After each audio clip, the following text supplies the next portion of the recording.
So the other thing going on in June was that Peter and I's relationship which was already on the rocks, finally ended. And was he completely out of my life? Of course not.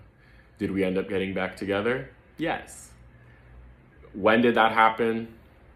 Again, I'm getting ahead of myself. But like I've said in earlier videos, we weren't the type of couple that would like break up, get together, break up, get back together, break up, get back together. So the fact that we got back together after this, again, you'll see where I'm going with this, but let's start at the beginning of June. So Peter's mother and his favorite aunt had a trip planned to San Francisco. And remember, I was at this point in my tour guide phase, but also running for office. Like, God, wow. So I had planned to give private tours to his mom and his favorite aunt, and I was more than happy to do that. It would have been an absolute pleasure. Obviously, you can tell that it did not happen. Again, I'm thinking we're all gonna be one happy family one day, right? And the marriage talk wasn't super serious until we got back together. Now that you know that we're going to break up, I'm getting ahead of myself, but I never once was in this relationship. I can say this with full honesty. I was never in this relationship to not be serious and not thinking that this was the person who I was going to spend the rest of my life with. I absolutely do not think that that was the case for Peter. As a matter of fact, like I said, I don't think that he ever cared about this relationship after the time when we called the break. I don't believe so. Maybe the second time we got back together, but I don't think to the same extent. Getting ahead of myself. So, one day, Peter and I decide to meet up to hang out, and I was house sitting. So I was house sitting my parents' house, residential part of San Francisco, and we met up downtown. And I had made the effort to come out and meet him. Mind you, I've already talked about all the other stuff going on in my life, but you have to realize that since we did not live together, and I'm so glad we never lived together, we did have plans, but again, I'm talking about that later. We didn't get to see each other, so it was like special when we got to see each other, and it was like, planned and whatever, right? So I make this huge effort to see him, and at one point, I suggest if we want to go back and hang out at my parents' house. I know, that's against the rules. They do not want me to have people over while they're gone. And it didn't matter anyway because he said that's too far. Okay, fine. Let's go get something to eat. Let's do something now. Oh, actually, I was just going to go and hang out with my roommate. So actually, bye. When I say that this absolutely infuriated me, like, I went from 0 to 100 real fucking quick. I honestly don't remember if I stormed off or if I actually said bye, but I do remember that at one point I believe it was by text, but I told him to go fuck himself. Basically just dismissing me. And because I know it's coming and y'all don't. And it's just like, why did I take this man back? Like this, it just speaks a little bit to the evil that he's capable of and how his mind works. I truly don't think that this, and you'll see even more why I say this, but I truly don't think that this man has feelings in the same sense that in the normal sense that most of us do. And I think that a lot of that comes from his trauma in childhood, which he never opened up to me about, but getting ahead of myself.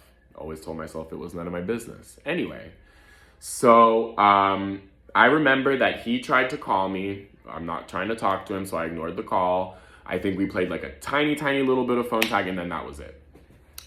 We didn't talk for like 2 weeks.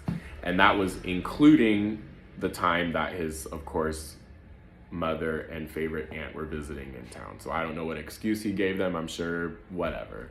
But we did not talk for 2 weeks. So the other thing that you have to keep in mind is that this is June, it's Pride Month, and I don't think I've said this yet, but I have always had this dream of having a boyfriend for Pride Month, of doing all the stupid little gay things, corporate things, you know, the cute pictures, the Dolores Park. Always wanted that experience with a boyfriend, and I wanted it so fucking badly this year. And anyway, I remember I gave him an ultimatum. He didn't buy it. I told, and just the fact that like the silent treatment was fucking killing me. I don't do that shit. And like he did this a few, like he knew the ways that he could get to me, and like withhold emotion, withhold affection. I'm getting way ahead of myself. Anyway. And this was one of those ways. So we had started talking, we had reconnected after his mother and aunt went back home, and we had plans, like soft plans, to meet up Pride weekend. He waited until like 4 or 5 p.m. to tell me that like we weren't gonna, like that he wasn't gonna meet up with me, that it wasn't gonna happen. And I remember crying myself to sleep that night. And I know that sounds so stupid. Like I'm like crying to hang out with this guy who has just over and over and over again treated me so poorly. And I think we both knew it was over. And but we never got that, like we never had that closure, we never had that talk. And closure is overrated, but in this sense, we literally just like drifted apart. And just based on everything that has been going on, and that was headed, because the worst is yet to come. I haven't even told you the worst yet. It was good that we were just kind of going our separate ways. And this is how things finally ended. In terms of us breaking up officially the first time, and not officially, like this was an official breakup. So we had the silent treatment, we had drifted apart, I gave him the ultimatum, and we're just like not really talking to each other. And I know that he had a friend visit, and that was another excuse to like further not talk to me.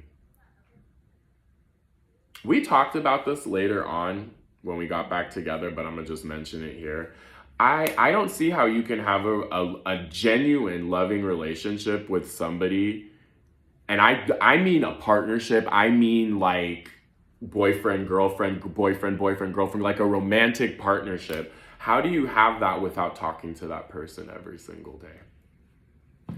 And if you're not talking every single day, like it's because you're not it's because there's something going on. But how does a relationship come about if you're not talking every single day? So anyway, I just remember at one point I kind of told him, I was like, you know, what are we doing here? Like, let's just stop.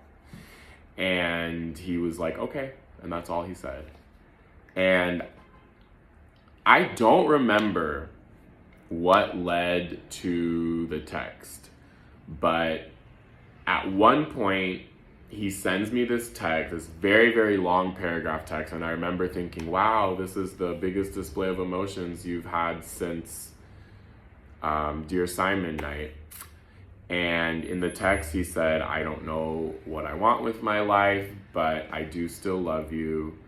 I'm sorry I can't be what you want right now. So I interpreted that as there's maybe a chance in the future. I get it, not right now. I remember calling him to like thank him for all the thought that he put into that text. And then that was it. We didn't, boom, relationship. Relationship finished.